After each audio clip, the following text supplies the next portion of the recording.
반갑습니다. 조선생입니다. 최근 세계 최대 원유 수출국인 사우디아라비아 원유 시설 두 곳이 드론 폭격을 받으면서 원유 가격이 폭등한 적 있었습니다. 서부 텍사스유인 WTI는 장중 15.5% 오르기도 했는데요. 2008년 12월 이후 11년 만에 하루 최대의 급등이라고 합니다. 또한 브렌트유는 20% 폭등하기도 했고요. 이는 91년 걸프전 이후 최대 기록이라고 합니다. 그러나 트럼프 대통령이 전략 비축유 방출을 결정하였고 불안하던 원유 시장이 금세 안정화되었습니다.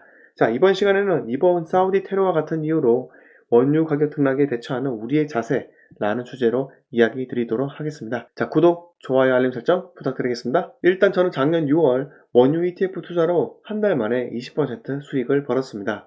자, 단순하게 주유소 기름값이 너무나 쌌기 때문인데요. 보통 제가 한 번에 3만원 정도 휘발유로 넣는데 기름값이 오르면 20리터가 안 들어가고 기름값이 내리면 20리터가 넘게 들어갑니다. 자, 이 시기에는 연달아서 20리터 이상 계속해서 들어간 적이 있었는데요. 그런데 국제유가는 바닥을 기고 있는데 어느 날 주유소들이 일괄 가격을 살짝 올리는 것을 알아차리게 됩니다. 자, 그때 원유 ETF를 사야겠다 라고 마음을 먹었고 정말 운 좋게 제가 사자마자 가격이 치솟게 됩니다. 제가 드리고 싶은 말씀이 뭐냐면 투자 포인트는 늘 여러분들의 곁에 있다는 것입니다. 일상생활에서 투자할 거리를 찾는다면 그걸로 투자의 절반은 성공한 것이다 라고 생각하셔도 무방하다는 것입니다. 제가 2014년도에 제지업체 주식을 산 적이 있었습니다. 회사명은 좀 거론하기 그런데요. 바로 중국의 알리바바라는 회사 때문에 이 업종을 사게 되었는데요. 알리바바는 우리나라로 치면 G마켓, 11번가, 쿠팡과 같은 온라인 전자상거래 회사인 거죠. 대다수의 한국인들이 알리바바와 40인의 도적 이야기에 그 알리바바로만 알고 있던 그 회사였는데 어느 순간 한국에서 알리바바 마윈 회장의 이야기가 공중파로 등장하기 시작하더라고요. 마윈 신화라고 하면서요.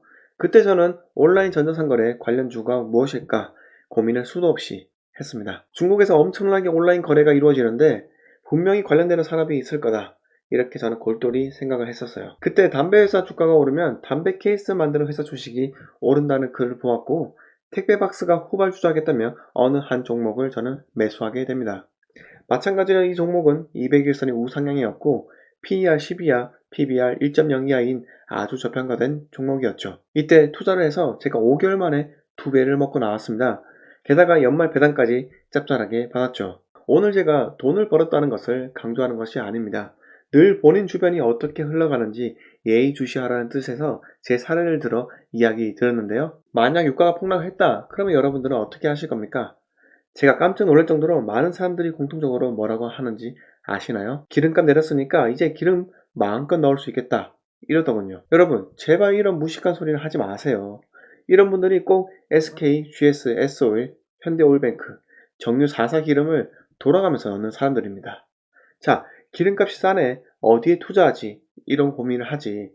기름값이 싸네 차의 기름 만당 채워야지 이런 고민을 제발 하지 마시기 바랍니다. 평생 소비만 하다가 끝내실 건가요? 제가 이런 분들께 가장 궁금한 점이 있는데 그렇다면 반대로 기름값이 폭등하면 어떻게 할 건가요? 아마 제 생각으로는 정부가 유류세 인하로 기름값을 억지로 낮출 정도로 기름값이 연일 고공행진이다 이렇게 뉴스가 속출한다면 이런 분들은 갖고 있는 차마저 팔아치울 것이다 라고 믿어 의심치 않습니다. 여러분 유가가 상승한다면 두 가지만 생각하시면 됩니다. 첫째, 정유사의 재고자산 가치가 상승한다. 둘째, 원유 운반할 선박이 많이 필요하다. 자, 이렇게 정답을 다 알려주는 투자처가 어디 있습니까? 항상 여러분들의 일상생활에 돈을 벌 수 있는 투자처가 널려 있다는 점 꼭 기억하시기 바라겠습니다. 다시 한번 이야기 드리지만 기름값 떨어졌다고 기름 채우러 가지 마시고요.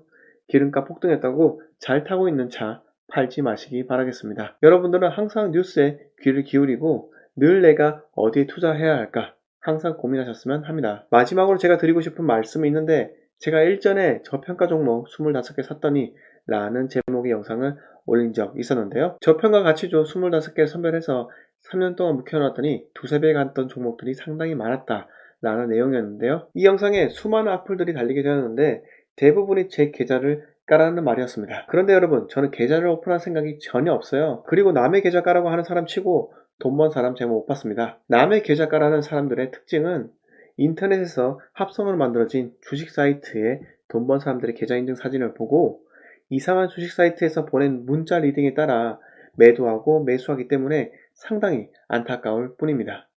자, 남이 돈 벌었다고 해서 당신이 그들과 똑같이 돈을 벌 수 있는 확률은 제로에 가깝습니다. 하지만 남이 돈 번 방식을 익히고 내 것으로 만들어서 나만의 방식으로 만들게 된다면은 여러분들이 돈을 벌 수 있는 확률은 상당히 올라가게 되는 것입니다. 자, 이번 시간 내용 모두 마치도록 하고요. 영상 마음에 드셨으면 구독과 좋아요를 눌러주시고 본 영상을 널리 알려주시면 감사하겠습니다.